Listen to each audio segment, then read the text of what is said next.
तो ये लाइन गलत लिख रखी है, इसको कैंसिल कर लेना। a not equal to 0, a belongs to g, a belongs to d, यदि a की कोटि शून्य है, a का ऑर्डर a d का अवयव है। तो अब आपने पढ़ा था, ग्रुप पढ़ा था, सबसे कम ग्रुप के अवयव की कोटि सबसे कम एक होती है और वो तत्समक अवयव की कोटि होती है। ये तो ए अवयव बता रहा है लेकिन इसका ऑर्डर 0 कह रहा है, तो 0 तो किसी और अवयव का ऑर्डर होता ही नहीं है, ठीक है। तो ये इसका विलक्षण शून्य तब होगा जब इसका ऑर्डर नॉट डिफाइन हो,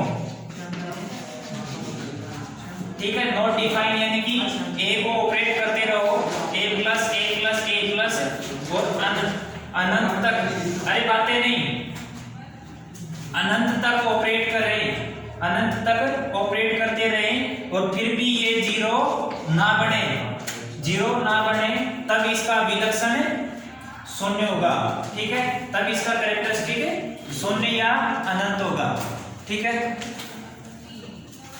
तो इस बुक में ये जो लिख रखा है ऑर्डर ए की कोटि शून्य है, ये गलत लिख रखी है, क्योंकि अवयव की कोटि शून्य कभी नहीं होती है। आपने पूरा ग्रुप पढ़ लिया, किसी भी अवयव की कोटि शून्य आई है क्या? तो ये लाइन इसमें करेक्शन कर लेना। माना डी पूर्णांक की प्रांत है, माना डी पूर्णांकीय प्रांत है, अरे बातें नहीं,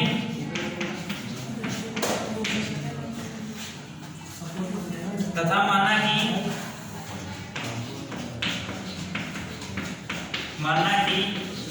a नॉट इक्वल टू 0 और a बिलोंग्स टू d, यदि a की कोटि परिभाषित नहीं है, बुक में जो लैंग्वेज लिख रखी है उसको करेक्शन कर लेना कि बुक में कह रहा है a की कोटि 0 है, अपन लिखेंगे a की कोटि परिभाषित नहीं है, ठीक है। a की कोटि परिभाषित नहीं है,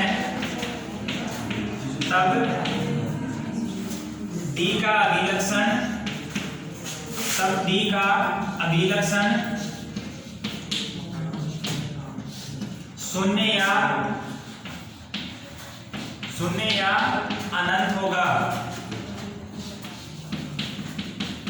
ठीक है। अनंत अपने इसमें दिया नहीं है, या तो शून्य है या अखंडनीय है। तो d का कैरेक्टरिस्टिक शून्य आ गया, अब अखंडनीय हमें प्रूव करना है। तो अब हम अखंडनीय के लिए देखेंगे, यदि देखो a की कोटि जब परिभाषित नहीं होगी तो इसका अभिलक्षण अनंत होगा या शून्य होगा। अब यदि a की कोटि परिमित हो, यदि ऑर्डर ऑफ a परिमित हो, यदि ऑर्डर ऑफ a परिमित हो, तब माना ऑर्डर ऑफ a बराबर p और p क्या है? प्राइम है, तब हमें सिद्ध करना है कि p अखंडनीय है। देखो हमने क्या कहा, हमें सिद्ध करना है कि जो इंटीग्रल डोमेन है उसका अभिलक्षण या तो शून्य होता है या अखंडनीय होता है, या शून्य होता है या प्राइम नंबर होता है। अब देखो शून्य के लिए a का ऑर्डर परिभाषित नहीं करना है, a का ऑर्डर अगर परिभाषित हो गया तो उसका कैरेक्टरिस्टिक वही हो सकता है, ठीक है, वही हो सकता है या उससे कम या ज्यादा भी हो सकता है। यानी कि प्रत्येक a के लिए a की कोटि अगर परिभाषित है तो अपन वहां से निकाल लेंगे। अगर a की कोटि परिभाषित, कोई भी एक अवयव ऐसा मिल जाए जिसकी कोटि परिभाषित नहीं हो, तो उसके लिए उसका अभिलक्षण अनंत या शून्य होगा। और यदि a की कोटि परिमित आती है और परिमित आती है उसको मान लिया हमने P, तब हमें P सिद्ध करना है कि ये P है वो एकखंडनीय है। एकखंडनीय मतलब प्राइम लिख लो इसको ब्रैकेट में, प्राइम अभाज्य संख्या। ठीक है, अब देखो, अब इसको अपन कंट्राडिक्शन से प्रूव करेंगे कि माना P अभाज्य संख्या नहीं है, P अभाज्य संख्या नहीं है, तब P बराबर P1 P2, P के फैक्टर हमने अभाज्य संख्या नहीं है, अभाज्य संख्या नहीं है तो P को कोप्राइम के फॉर्म में लिख दिया, दो अवयवों के गुणन के रूप में लिख लिया और दो अवयव P1 P2 लिखे हैं। और P1 और P2 का मान जहां P1 का मान है 1 और P के बीच में और P2 का मान वो भी 1 और P के बीच में है। ठीक है, अगर 1 और P के इक्वल आ गया, सपोज करो P1 P के इक्वल आ गया, P2 1 के इक्वल आ गया, तो वही प्राइम ही रह गया ये तो। ठीक है, तो इसको कोप्राइम मानना है और ना तो 1 हो सकता ना ही P हो सकता। ठीक है, तो ये 1 और P के बीच में होना पड़ेगा इसको। ठीक है, अब देखो आगे कह रहा है माना A नॉट इक्वल टू 0 है, अरे बातें नहीं, माना A नॉट इक्वल टू 0 तो A डॉट A वो भी नॉट इक्वल 0 आएगा, क्योंकि D क्या है, पूर्णांक के प्रांत है, D क्या है, पूर्णांक के प्रांत है, और पूर्णांक के प्रांत है तो इसके पास 0 डिवाइजर नहीं होंगे, 0 डिवाइजर नहीं होंगे तो A नॉन जीरो है, तो इन दोनों का प्रोडक्ट भी नॉन जीरो आ जाएगा। और अगर A नॉन जीरो और दोनों का प्रोडक्ट 0 आ जाए तो इसके पास 0 डिवाइजर हो जाएंगे, जो कि अपने पूर्णांक के प्रांत की परिभाषा को फेल कर देगा। तो इसलिए हमें A नॉन जीरो मानना है, A डॉट A वो भी नॉन जीरो आएगा। दिस इंप्लाइज, या ऐसे लिख सकते हैं A स्क्वायर बराबर नॉट इक्वल टू 0 होगा। ठीक है, अब देखो कोई दो अवयव ऐसे मानते हैं जिनकी कोटि P है। अब पूर्णांकीय प्रांत, अरे बातें नहीं, में कोई दो अशून्य अवयव, कोई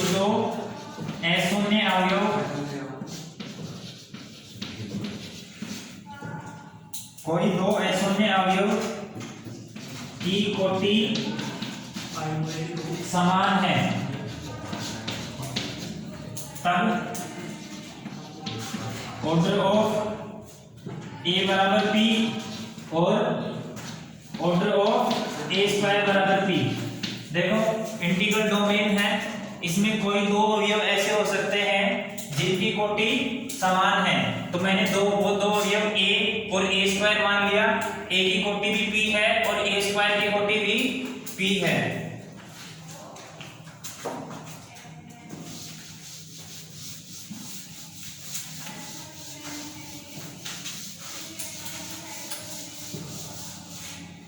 अब देखो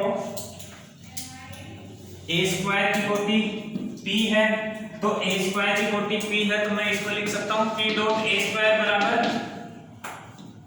आइडेंटिटी, और आइडेंटिटी है 0, एडिटिव आइडेंटिटी 0 है, तो P डॉट A स्क्वायर, और P हमने क्या माना था, P1 P2 माना था, तो मैं इसको लिख देता हूं P1 P2 A स्क्वायर बराबर 0। P1 P2 लिखने का मतलब ये P1 P2 टाइम ये P A स्क्वायर लिखने का मतलब P time A square plus A square plus A square, तो मैं यहाँ लिख देता हूँ A square plus A square plus A square plus dash dash A square equal to 0। और ये क्या है, P1 P2 टाइम, ठीक है, P1 P2 bar A square plus A square plus A square बराबर 0 लिखेंगे। अब यहां से लिखेंगे P1 A dot P2 A, बराबर 0। लिखने में तो अपन यहाँ से भी लिख सकते हैं, लेकिन आपने कोई जरूरत नहीं हो लगे कि हाँ ये a² + a² p1 p2 time होगा, ठीक है। तो यहाँ से लिख सकते हैं p1a p2a बराबर 0, और ये क्या है p1a p2a, या तो p1a बराबर 0 या p2a बराबर 0, क्योंकि d क्या है, d माने थे ना पूर्णांकीय प्रांत, क्योंकि d पूर्णांकीय प्रांत है,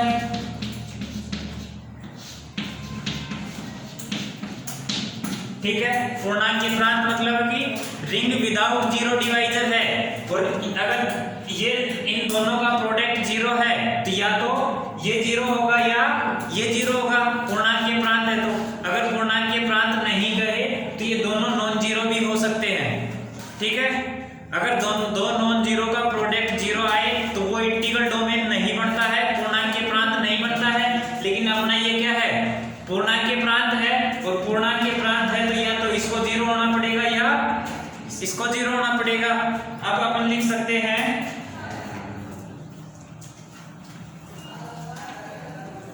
p1a, परंतु p1a नॉट इक्वल टू 0, क्योंकि p1 है वो लेस देन p है। p1a नॉट इक्वल टू 0 क्योंकि p1 है वो p से छोटा है, और अपन ने a का ऑर्डर क्या माना था, वो इधर ये रहा, a का ऑर्डर क्या है p है, a का ऑर्डर p है, तो a कम से कम a की पावर p होगी ना, ऑर्डर ऑफ a बराबर p है, तो a की पावर p बराबर 0 आएगा। ये ऑर्डर ऑफ a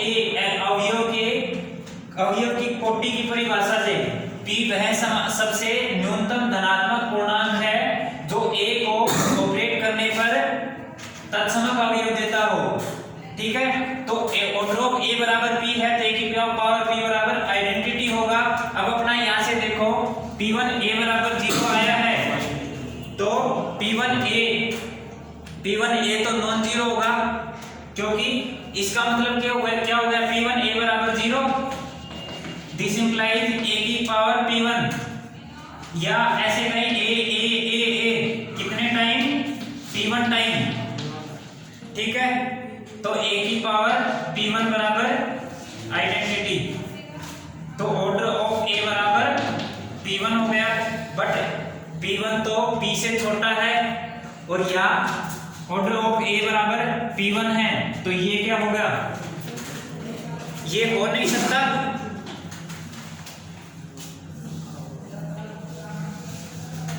ऐसा पॉसिबल नहीं है। इसी प्रकार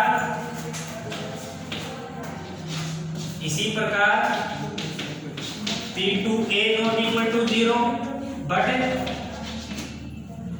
p2 लेस देन p, जैसे ये नॉट इक्वल 0 होता है, ऐसे ही p2a नॉट इक्वल 0 होगा।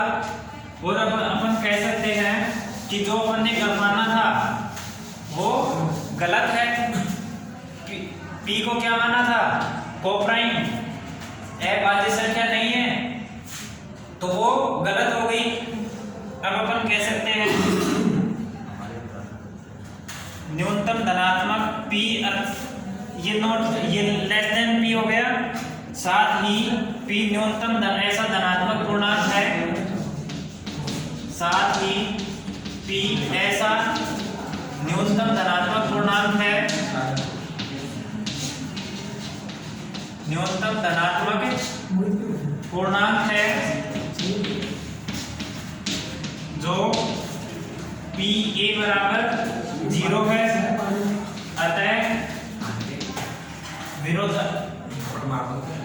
यह विरोधाभास है।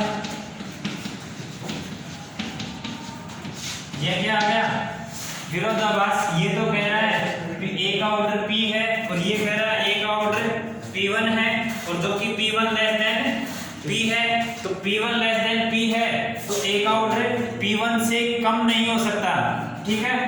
तो P1 PA बराबर 0 जो कि विरोधाभास है, इसलिए हमारी परिकल्पना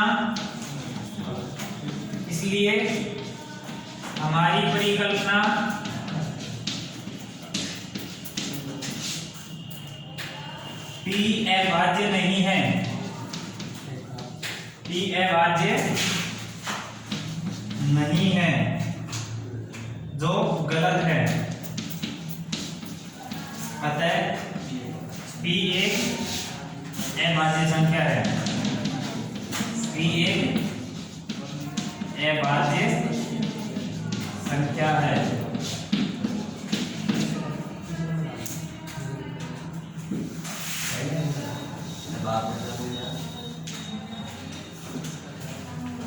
आई करो समझ में? नहीं आई? देखो एक बार मैं दोबारा से बता देता हूँ। अपना क्या था, ये थ्योरम क्या थी, कोई भी इंटीग्रल डोमेन है, इंटीग्रल डोमेन यानी पूर्णांक के प्रांत है, तो पूर्णांक के प्रांत है तो उसका विलक्षण या तो 0 होगा या अभाज्य संख्या, अखंडनीय, अखंडनीय मतलब प्राइम नंबर होगा। ठीक है, अब देखो जब अभिलक्षण 0 बताना हो तो उसका तत्समक अवयव देख लो, और तत्समक अवयव ऐसा बता दो कि वो कभी भी आइडेंटिटी ना बने, उस ए करते रहे और वो कभी 0 ना बने। ठीक है, आपकी बुक में गलत लिखा हुआ है कि ए का ऑर्डर, ए की कोटि 0 है, जबकि कोटि किसी भी अवयव की 0 नहीं होती है। ठीक है, सबसे कम कोटि तत्समक अवयव की होती है और तत्समक अवयव की कोटि हमेशा 1 होती है। ठीक है, तो बुक में कहा है कि ए की कोटि 0 है, जो कि गलत लिखा हुआ है, उसको करेक्शन कर लेना। मैंने लिखाया है स्टेटमेंट कि a नॉट इक्वल टू 0 ऐसा अवयव है जो a स्टार a यानी कि a की कोटि परिभाषित नहीं है, और परिभाषित नहीं है तो उस पूर्णांक के प्रांत का अभिलक्षण अनंत या 0 होगा। ठीक है, अनंत या 0 होगा, जबकि अपना स्टेटमेंट क्या दे रहा दिया, तो 0 होगा या अखंडनीय होगा, तो 0 हमने प्रूव कर दिया। अब अखंडनीय के लिए वही a अवयव लिया और उस a का ऑर्डर परिमित बताया है। ठीक है, और परिमित लिया तो ऑर्डर ऑफ a बराबर p ले लिया, और p अखंडनीय लिया यानी कि प्राइम ले लिया। उसके बाद में p को हमने लिया p1 p2। ठीक है, एक अवयव a नॉन जीरो लिया, तो a डॉट a वो भी नॉन जीरो ही रहेगा, क्योंकि d क्या है, पूर्णांक के प्रांत है। पूर्णांक के प्रांत क्या कहता है कि रिंग विदाउट जीरो डिवाइजर है, तो a नॉन जीरो है तो दोनों का प्रोडक्ट भी नॉन जीरो नहीं होगा, नॉन जीरो ही होगा। a नॉन जीरो है तो दोनों का प्रोडक्ट नॉन जीरो होगा, क्योंकि इंटीग्रल डोमेन है, अगर प्रोडक्ट 0 होगा तो इंटीग्रल डोमेन नहीं रहेगा। ठीक है, उसके बाद में कहा था कि a का ऑर्डर p है और a स्क्वायर का ऑर्डर p है। d के दो अवयव, रिंग के दो अवयव लिए, दोनों का ऑर्डर हमने p माना। ठीक है, तो वो a का ऑर्डर p और a स्क्वायर का ऑर्डर p, ये अभी भी थोड़ा दिख रहा है यहाँ से, a का ऑर्डर p है और a स्क्वायर का ऑर्डर भी p है, तो p a स्क्वायर बराबर 0, p को p1 p2 माना था, तो p1 p2 a स्क्वायर, तो a square p1 p2 time, ठीक है, इक्वल टू 0 होगा। यहाँ से लिख सकते हैं p1 a और p2 a 0 होगा। अब ये 0 है तो या तो ये 0 होगा या ये 0 होगा, दोनों में से एक 0 होगा। ये अगर 0 होगा तो a का ऑर्डर p1 होगा, a का ऑर्डर p1 होगा, जो कि p1 है वो लेस देन p से है, जबकि यहाँ a का ऑर्डर p है, p1 a का ऑर्डर p से यानी कि a का ऑर्डर p है, तो p dot a equal to ही 0 होगा, उससे पहले कभी भी 0 नहीं बनेगा। तो ये कह रहा है p1 a इक्वल टू 0, जो कि गलत है। अब ये 0 होगा तो ये यहाँ से गलत हो गया, नॉन जीरो आएगा। अब ये कह रहा है ये 0 है, ये भी नॉन जीरो होगा और ये नॉन जीरो होगा, क्योंकि p2 है वो भी p से छोटा है। साथ ही p ऐसा न्यूनतम धनात्मक पूर्णांक है जो ऑर्डर की परिभाषा से ऑर्डर ऑफ a बराबर p, यहाँ से p ऐसा न्यूनतम धनात्मक पूर्णांक है जो p of a equal to 0, ये विरोधाभास है। अतः इसलिए हमारी परिकल्पना P अभाज्य नहीं है, अभाज्य नहीं है, वो गलत है। ठीक है, ये गलत है, अतः P एक अभाज्य संख्या है। ठीक है, तो जो हमने कैरेक्टरिस्टिक या तो 0 या अभाज्य संख्या, ये दोनों तरीके से प्रूव कर दिया। 0 बताएंगे तो उसको हमने ए का ऑर्डर परिभाषित नहीं है वहां से बताया, और अभाज्य बताया है तो इसको कंट्राडिक्शन से प्रूव करके बताया। ठीक है, बाकी अपन देखें, अपनी लगभग ये मोस्टली खत्म हो गई है। ये आगे जो भी आप कहोगे वही स्टार्ट कर देंगे।